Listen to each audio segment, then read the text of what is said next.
आज की जो कहानी है उसे सुनने के बाद आपको किसी क्राइम थ्रिलर फिल्म सा एहसास होगा, क्योंकि इस मामले में पुलिस ने जिस तरह से गुनहगार का पीछा किया, उसे पकड़ा, वो अपने आप में एक बहुत ही इंटरेस्टिंग एपिसोड है।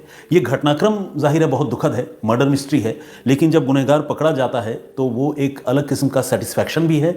और उस गुनहगार को पकड़ने के लिए पुलिस जो जो कोशिश करती है, उन कोशिशों को एग्जीक्यूट होते देखना और सही तरीके से गुनहगार तक पहुंचना, ये अपने आप में एक अल्टीमेट या दूसरे किस्म का जॉब सेटिस्फैक्शन है जो वो पुलिस वाले फील कर पाते होंगे। तो आइए शुरुआत करते हैं। इसी साल की घटना है, पिछले महीने की 19 नवंबर की, और जगह है मुंबई। मुंबई में एक लोकेलिटी है कुर्ला चेंबूर। तो इसी Kurla Chembur metro construction site पर 19 नवंबर की सुबह जब मजदूर काम के लिए पहुंचे तो उन्होंने देखे कि कंस्ट्रक्शन साइट पर 2 बैरिकेड जो है वो ज़मीन पर गिरे हुए हैं। आप जानते हैं हर शहर में तकरीबन कोई ना कोई डेवलपमेंटल वर्क होता है और जो एजेंसीज़ है वो बैरिकेड लगा देती है सड़क के किनारे, ताकि लोग वहाँ खोदे गए गड्ढों से या वहाँ हो रहे कंस्ट्रक्शन वर्क से थोड़ा दूर रहे, उनकी सेफ्टी रहे। तो इस तरह के कुछ बैरिकेड्स वहाँ भी लगे हुए थे, लेकिन 2 बैरिकेड वहाँ नीचे ज़मीन पर गिरे हुए थे। तो जब मज़दूरों की नज़र इन गिरी हुई बैरिकेड्स पर पड़ी तो मज़दूरों ने उन बैरिकेड्स को सीधा खड़ा किया और उन्हें उठाया। लेकिन उठाने के बाद तब वो चौंक गए जब उन्होंने देखा कि बैरिकेड के नीचे एक बड़ा सा सूटकेस भी पड़ा हुआ है। सूटकेस को देखने से लग रहा था कि मामला कुछ संदिग्ध है, कुछ गड़बड़ है, क्योंकि उन बैरिकेड्स के नीचे सूटकेस के पड़े होने का कोई भी रीज़न, कोई भी लॉजिक समझ में नहीं आता था। और इसके बावजूद अगर वहाँ सूटकेस पड़ा था तो इसका मतलब किसी ने वहाँ सूटकेस जानबूझकर फेंका था और इन बैरिकेड्स को उस सूटकेस के ऊपर इसलिए डाल दिया था ताकि उस सूटकेस पर किसी की नज़र ना जाए। अब मजदूरों ने आपस में बातचीत की, मशवरा किया और उसके बाद हिम्मत जुटाकर उन्होंने वो सूटकेस खोल दिया। लेकिन जैसे ही सूटकेस खोला, सारे लोगों के कदम ठिठक गए, वो पीछे हट गए, क्योंकि सूटकेस में एक लड़की की लाश पैक थी। उसे ठूंस कर उसमें रखा गया था और सूटकेस को बंद कर दिया गया था। लाश पर कोई बहुत ज़्यादा खून खराबे या चोट के निशान नहीं थे, लेकिन जिस तरह से लाश सूटकेस में थी वो एक क्लियर कट मर्डर का मामला था। अब मजदूरों ने फ़ौरन लोकल पुलिस को इन्फॉर्म किया। कुर्ला की पुलिस वहाँ पर पहुँची और चूँकि मामला एक लड़की के मर्डर का था, सूटकेस में लाश मिली थी, तो ब्लाइंड मर्डर का भी मामला था। ऐसे में कुर्ला पुलिस के साथ साथ मुंबई क्राइम ब्रांच की टीम भी वहाँ पहुँची और दोनों पुलिस की अलग अलग टीमों ने सीन ऑफ क्राइम का बहुत बारीकी से मुआयना किया, उस डेड बॉडी को रिकवर किया और फिर उसे पोस्टमार्टम के लिए राजावाड़ी हॉस्पिटल भिजवा दिया। अस्पताल से जब पोस्टमार्टम रिपोर्ट सामने आई तो पता चला कि लड़की की हत्या किसी शार्प स्ट्रिंग से गला घोंटकर की गई है, यानी किसी तेज़ या धारदार किस्म की जो रस्सी होती है जो बहुत शार्प हो, उससे उस लड़की की हत्या की गई है, उससे गला घोंटा गया है। ये एक बात उस पोस्टमार्टम इन्वेस्टिगेशन में साफ हुई। दूसरी जो बात साफ हुई वो ये कि मरने वाली लड़की की उम्र यही कोई 24 से 25 साल के आसपास है। लेकिन पुलिस के लिए दिक्कत ये थी कि उस सूटकेस में या आसपास जो चीज़ें थी सूटकेस के अंदर या सूटकेस के बाहर भी, वहाँ पर कुछ भी ऐसा नहीं था जिससे इस लड़की की कोई आइडेंटिटी जो है वो पता चल पाती, उसकी पहचान हो पाती। और जैसा कि आप जानते हैं, ब्लाइंड मर्डर के हर मामले में पुलिस के सामने सबसे बड़ी चुनौती यही होती है कि वो मरने वाले शख्स की पहचान पहले पता करे, तभी उस मामले की तफ्तीश आगे बढ़ती है। तो पुलिस बहुत असमंजस में थी कि इस मामले की जाँच कैसे आगे बढ़ाई जाए। लेकिन जब पुलिस ने बहुत गौर से उस लाश का मुआयना किया, सूटकेस को देखा, तो उस लड़की के गले में पुलिस को एक चेन मिली, जिस चेन में एक लॉकेट लगा हुआ था, एक लॉकेट लटक रहा था। और ये लॉकेट कुछ और नहीं बल्कि जीसस क्राइस्ट का एक लॉकेट था, क्रॉस बना हुआ था। और ऐसा लॉकेट, ऐसे तो आजकल बहुत सारे लोग इस तरह का लॉकेट पहनते हैं, लेकिन आमतौर पर क्रिश्चियंस लोग इस तरह का लॉकेट पहनते हैं क्योंकि उनके धर्म से जुड़ा हुआ मामला है। तो प्राइमा फेसाई यानी शुरुआती तौर पर इस लॉकेट के ज़रिए पुलिस को यह लगने लगा कि जिस लड़की की हत्या हुई है शायद उसका ताल्लुक क्रिश्चियन समुदाय से हो, शायद वो लड़की ईसाई हो। और इसीलिए पुलिस ने अब उसके ईसाई होने के पॉइंट ऑफ व्यू से इस मामले की छानबीन, इस मामले की जांच आगे बढ़ाने का फैसला किया। तो कुर्ला की पुलिस प्लस क्राइम ब्रांच की टीम, ये सारी टीमें जो है अलग अलग ईसाई समुदाय के जो संगठन हैं उनसे, ईसाई समुदाय के लोग उनसे बातचीत कर रही थी। और पुलिस की टीमों ने कुर्ला और आसपास के इलाकों में तकरीबन 12 चर्चेस में जाकर विजिट किया, चर्चेस में जाकर वहाँ के पादरी से, वहाँ के पास्टर्स से मुलाकात की और मुलाकात करके इस लड़की की लाश की भी तस्वीर दिखाई, उसके गले में मौजूद लॉकेट की भी तस्वीर दिखाई और कहा कि वो इस लड़की को आइडेंटिफाई करने में, उसकी पहचान करने में उसकी मदद करे। क्योंकि आमतौर पर चर्च के जो कांग्रेगेशन होते हैं, जो वहाँ जो समागम होता है, जो लोग आते हैं, उनको वहाँ के प्रीस्ट, पास्टर्स, पादरी, ये सारे लोग जानते हैं क्योंकि आपस में उनका कम्युनिकेशन चलता रहता है। तो पुलिस को उम्मीद थी कि शायद कोई पास्टर या प्रीस्ट इस लड़की के बारे में भी उन्हें बताने में कामयाब होगा। अब जैसा कि मैंने आपको बताया कि पुलिस के साथ साथ क्राइम ब्रांच की टीम भी इस काम में लगी थी। तो शुरू में जब पुलिस वहाँ गई और पुलिस ने ये सारी चीज़ें वहाँ के पास्टर्स को, पादरी को अलग अलग चर्चेस में दिखाया, तो तुरंत वहाँ से कोई रिस्पांस जो है पुलिस को नहीं मिला। मतलब कोई इस लड़की को पहचानने वाला या उसको जानने का दावा करने वाला आदमी पुलिस को पता नहीं चला। लेकिन कुछ रोज़ गुजरने के बाद क्राइम ब्रांच यूनिट 11 की टीम को कांदीवली से एक ईसाई पादरी ने या प्रीस्ट, जो भी आप कहें, उसने फ़ोन किया और फ़ोन करके ये कहा कि उन्होंने इस लड़की की लाश की तस्वीर और उसके गले में मौजूद लॉकेट की तस्वीर अपने फेसबुक कम्युनिटी पर शेयर की थी और इसे शेयर करने के बाद आगे भी बहुत सारे लोगों ने शेयर किया क्योंकि वो एक लड़की को इंसाफ दिलाना चाहते थे। और इस कोशिश का नतीजा ये हुआ कि ओडिशा के एक पास्टर ने, जो उनका जानकार तो नहीं था लेकिन फेसबुक के ज़रिए उन्हें पता चला, ओडिशा के एक प्रीस्ट ने, एक पास्टर ने उनसे कांटेक्ट किया और बताया कि ये लड़की उनके इलाके की, ओडिशा की रहने वाली है और उसके परिवार वालों को वो पास्टर जानता है ओडिशा का। ये बात जब कांदीवली में क्राइम ब्रांच की टीम को पता चली, कांदीवली के पास्टर ने क्राइम ब्रांच की टीम को बताया, तो क्राइम ब्रांच को लगा कि शायद अब लड़की की पहचान जो है वो मुमकिन हो जाएगी। मुंबई वाले प्रीस्ट की मदद से क्राइम ब्रांच की टीम ने ओडिशा वाले प्रीस्ट से बातचीत की और बातचीत करने के बाद ओडिशा वाले प्रीस्ट ने उस परिवार से बातचीत की जिस परिवार की ये लड़की थी, यानी जिस परिवार के लोग ये दावा कर रहे थे कि ये उनकी बेटी की ही तस्वीर है। उस लड़की की पहचान अब साफ हो गई। पता चल गया कि उस लड़की का नाम प्रतिमा पवाल किस्पोटा है, जो ओडिशा की ही रहने वाली है और उसकी उम्र तकरीबन, जैसा मैंने आपको पहले बताया था, डॉक्टर्स ने पोस्टमार्टम के दौरान बताया था, 25 साल है। और ये भी पता चला कि वो लड़की मुंबई में रहती थी, ओडिशा की थी, मुंबई में रहती थी और पिछले कई दिनों से उनकी अपनी बेटी से बात नहीं हो पा रही है और वो लड़की मुंबई में रहकर हाउसकीपर का काम करती थी। जब परिवार वालों से बातचीत हुई तो ये भी पता चला कि मुंबई में वो एक अपने दोस्त, जो उसका लिव इन पार्टनर भी था, उसके साथ रहती थी धारावी इलाके में। धारावी आप सबको पता है कि झुग्गी झोपड़ियों वाला इलाका है, जिसे मलिन बस्तियां भी कह सकते हैं। और वहाँ जो है श्रमिक लोग, मजदूरी मेहनत करने वाले लोग, कामगार लोग वहाँ रहते हैं। तो जिस लिव इन पार्टनर के साथ ये लड़की रहती थी उसका नाम है अस्कर मनोज बारला। इस मनोज बारला की उम्र 22 साल है और इस मनोज बारला का ताल्लुक भी ओडिशा के उसी ज़िले से है जिस ज़िले की ये लड़की रहने वाली थी। लेकिन अब जब पुलिस को प्रतिमा के बारे में जानकारी मिल गई, पुलिस को मनोज के बारे में जानकारी मिल गई, तो पुलिस ने फिर ये समझने की कोशिश शुरू की कि प्रतिमा की मौत के बाद मनोज ने या उसके किसी भी लोकल कॉन्टैक्ट ने जो मुंबई में है, उन्होंने थाने में रिपोर्ट क्यों नहीं लिखाई, या उसकी गुमशुदगी के बाद किसी ने पुलिस को अप्रोच क्यों नहीं किया। ऐसे में सबसे पहले पुलिस को जो है वो मनोज बारला के ऊपर थोड़ा थोड़ा शक होने लगा। अब पुलिस ने अपने सूत्रों को, अपने मुखबिरों को इस काम में लगाया और प्रतिमा के घर वालों से भी बातचीत की कि मनोज के साथ प्रतिमा का रिलेशन कैसा था। तो पता चला कि हाल के दिनों में मनोज और प्रतिमा के बीच में बड़ी नोकझोंक हुआ करती थी और तीखी लड़ाइयाँ हुआ करती थी। तो ये भी पुलिस को लगने लगा कि एक रीज़न हो सकता है कि प्रतिमा की मौत या प्रतिमा की हत्या के पीछे या हत्या में मनोज का हाथ हो। लेकिन ये सारी बातें अभी अनुमान के आधार पर ही चल रही थी।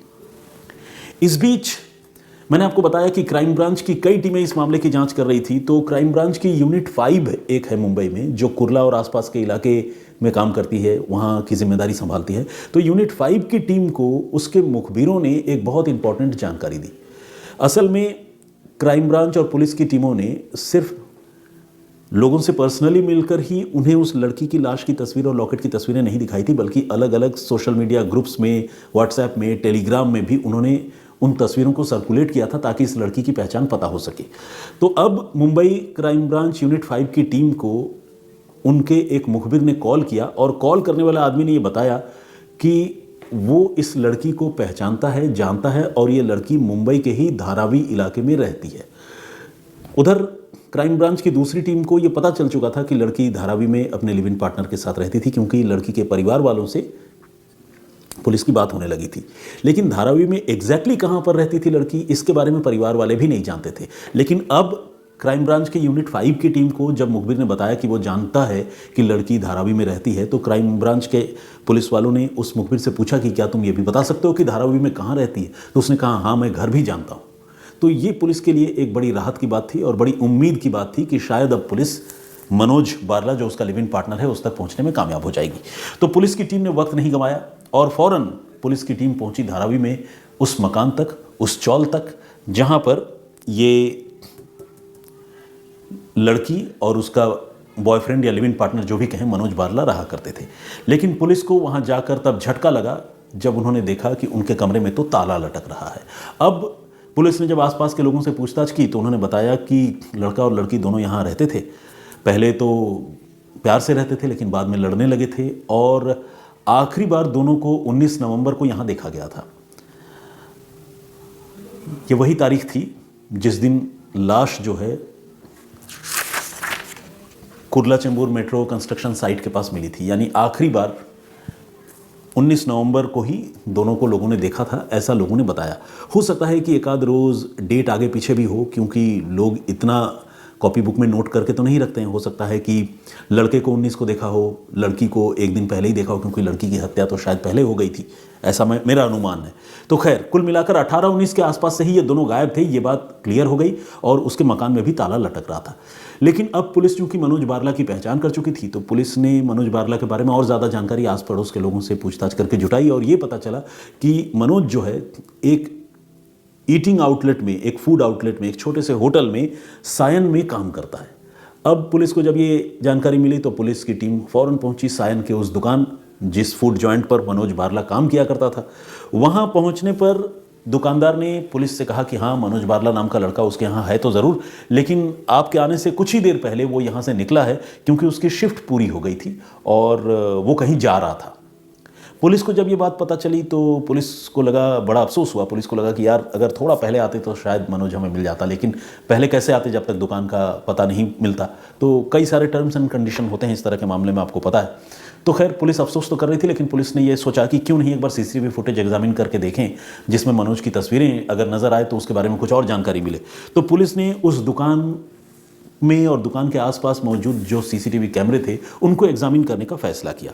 और पुलिस ने जब ये सीसीटीवी फुटेज देखी तो पुलिस ने देखा कि बारला जो है 2 बड़े बड़े बैग लेकर उस दुकान से निकला है। यानी जब वो दुकान में आया था तो 2 बड़े बड़े बैग्स के साथ आया था और अपनी शिफ्ट पूरी करने के बाद 2 बड़े बड़े बैग लेकर निकला। उसे देखकर ये लग रहा था कि इतने बड़े बड़े बैग लेकर अगर कोई आदमी किसी जगह से दूसरी जगह जा रहा है तो आमतौर पर वो ऐसा तभी करता है जब वो ट्रैवल करके कहीं दूर जा रहा होता है। तो पुलिस को लगने लगा कि कहीं ऐसा तो नहीं कि ये मनोज बारला मुंबई से कहीं दूर जाने या भागने की कोशिश कर रहा हो, क्योंकि शक के घेरे में तो वो था ही और उसकी हरकतें भी संदिग्ध थीं। जिस तरह से वो 18 या 19 नवंबर से अपने कमरे से ताला लगाकर गायब हो चुका था, तो उससे पुलिस को लग रहा था कि इस मर्डर में उसका हाथ है। तो ऐसे में उसके भागने की अब पुलिस को आशंका लगने लगी। पुलिस को लगने लगा कि इसे रोकना या पकड़ना बेहद ज़रूरी है। अब क्राइम ब्रांच और एक्टिव मोड पर आई और क्राइम ब्रांच के सीनियर ऑफिसर्स ने पूरे मुंबई के जितने भी एंट्री और एग्जिट पॉइंट है, वहाँ पर जो पुलिस की चेकिंग होती है, जो पुलिस आउटपोस्ट होती है, उन जगहों पर अपनी टीमों को अलर्ट कर दिया कि इस हुलिये का, इस नाम का, इस तरह 2 बैग लिया हुआ कोई आदमी अगर कहीं निकलने की कोशिश करे मुंबई से बाहर तो उसे रोकें और उससे पूछताछ करें और हमसे पूछ करके उसको वेरीफाई करके तभी जाने दें। इस तरह का मैसेज मुंबई ने पूरे इलाके के एंट्री एग्जिट पॉइंट में और शायद मुंबई के ही पूरे एंट्री एग्जिट पॉइंट पर स्प्रेड करा दिया, कन्वे करा दिया। ये बात जब पता चली तो उसके बाद मुंबई पुलिस की अलग अलग टीमें और एक्टिव हुई, क्राइम ब्रांच की और भी टीमें इस मामले में इन्वॉल्व हुई और एक टीम जो इस मामले की जांच कर रही थी, क्राइम ब्रांच की और कुर्ला लोकल पुलिस स्टेशन की, वो टीम जो है सीधे पहुंची लोकमान्य तिलक टर्मिनस। आपको पता है ये एक बहुत इंपॉर्टेंट रेलवे स्टेशन है जहां से कई अंतर्राज्यीय ट्रेनें चलती हैं और यहां पर मुंबई की पुलिस इसलिए पहुंची क्योंकि सायन के जिस इलाके से ये लड़का निकला था वहां से लोकमान्य तिलक टर्मिनस जो है वो नियर बाई रेलवे स्टेशन है, पहली बात। और दूसरा ये कि उस जगह से कई, जैसा मैंने आपको बताया कि कई इंटर स्टेट ट्रेन्स गुजरती हैं, चलती हैं, शुरू होती हैं। तो पुलिस को लग रहा था कि कहीं ऐसा ना हो कि वो सारा साजो सामान लेकर किसी ट्रेन में बैठकर फरार हो जाए।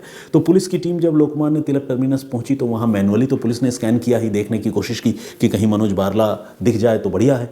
लेकिन मैनुअली देखने पर पुलिस को कामयाबी नहीं मिली। पुलिस ने अब लोकमान्य तिलक टर्मिनस पर जो सीसीटीवी कैमरे लगे हैं उनको स्कैन करना शुरू किया, और उसको स्कैन करते हुए पुलिस को यहाँ फिर से एक और कामयाबी मिली। पुलिस ने देखा कि वो लड़का वाकई अपने उन 2 बैग्स के साथ एक ट्रेन में सवार हो रहा है। ट्रेन का नाम है गोदान एक्सप्रेस। अब ये गोदान एक्सप्रेस के साथ दिक्कत ये थी कि ये ट्रेन जो है ओडिशा नहीं जाती, बल्कि ये मुंबई से यूपी के अलग अलग डेस्टिनेशन को टच करती है और यूपी के लिए ही ये ट्रेन चलती है। पुलिस अभी सोच में पड़ गई कि बंदा ओडिशा का, रहता मुंबई में है, कत्ल अगर उसने मुंबई में किया है तो उसे भागना चाहिए अपने होम टाउन या होम स्टेट ओडिशा, लेकिन ये यूपी के ट्रेन में क्यों सवार हो रहा है? सीसीटीवी फुटेज में वो गोदान एक्सप्रेस में सवार होता हुआ दिख रहा था। तो ऐसे में पुलिस को लगने लगा कि अगर ये यूपी वाली ट्रेन में सवार हुआ है तो इसके 2 रीज़न हो सकते हैं। या तो वो यूपी में कोई हाइड आउट हो जहाँ वो जाकर छुपे, या फिर ऐसा वो कर सकता है कि वो इस ट्रेन से आगे किसी स्टेशन पर उतर जाए और वहाँ से ओडिशा जाने वाली किसी दूसरे ट्रेन में सवार हो जाए। ऐसा भी इंसान कर सकता है। तो पुलिस इन दोनों प्रोबेबिलिटीज़ पर सोचने लगी और पुलिस ने तय किया कि वो ये चेक करेगी कि ये लड़का लोकमान्य तिलक टर्मिनस के बाद क्या आसपास के किसी और स्टेशन में उतरता है या नहीं। और इसी कोशिश में पुलिस की और टीमें रवाना की गई जो ठाणे और कल्याण के रेलवे स्टेशन पर नज़र रख रही थी और उनकी चेकिंग कर रही थी कि वहाँ गोदान एक्सप्रेस जब रुके या वहाँ से गुजरे तो क्या वहाँ पर मनोज बारला उतरता है या नहीं। अब इस कोशिश में पुलिस को फिर कामयाबी मिली। अब आप देखिए कैसे पुलिस धीरे धीरे मनोज बारला के करीब पहुंच रही है। अभी तक पहुंच नहीं पाई है, जहां जहां पुलिस पहुंच रही है उससे थोड़ा आगे मनोज बारला भागता जा रहा है और पुलिस सीसीटीवी फुटेज में उसकी तस्वीरें देख रही है। अब पुलिस की जो टीम ठाणे पहुंची थी, ठाणे में जब पुलिस ने मैनुअली स्कैनिंग शुरू की, ढूंढना शुरू किया मनोज बारला को, तो पुलिस को शुरू में कोई कामयाबी नहीं मिली। लेकिन पुलिस को एक जानकारी ज़रूर मिली कि इसी स्टेशन से, ठाणे रेलवे स्टेशन से रात के वक्त में एक ट्रेन गुजरती है जो ओडिशा जाती है। तो पुलिस को लगा कि हो सकता है कि गोदान एक्सप्रेस से मनोज बारला ठाणे उतर जाए और ठाणे उतरने के बाद वो फिर रात वाले ओडिशा वाली ट्रेन में सवार होने की कोशिश करे। इसलिए पुलिस वहाँ बहुत विजिलेंट थी और बहुत गहराई से पुलिस एक एक आदमी को देख रही थी। इस तरह के मिशन में, इस तरह के चेज़ में पुलिस आमतौर पर सादे लिबास में होती है, वर्दी नहीं पहनती, क्योंकि अगर वर्दी पहनेगी तो जो भी क्रिमिनल होता है वो अलर्ट हो जाएगा। तो खैर पुलिस की ये कोशिश रंग लाई और आखिरकार ठाणे रेलवे स्टेशन पर पुलिस को मनोज बारला रात वाली ओडिशा की ट्रेन का इंतज़ार करता हुआ मिल गया। बड़ी लंबी कोशिश, बड़ी लंबी भागदौड़ और जद्दोजहद के बाद मनोज बारला जब मिला तो पुलिस ने उसे दबोचा, पकड़ा, और पकड़ने के बाद जब उससे पूछताछ की तो वो सकपका गया। उसे उम्मीद नहीं थी कि पुलिस उसे यूं सादे लिबास में रेलवे स्टेशन से पकड़ लेगी।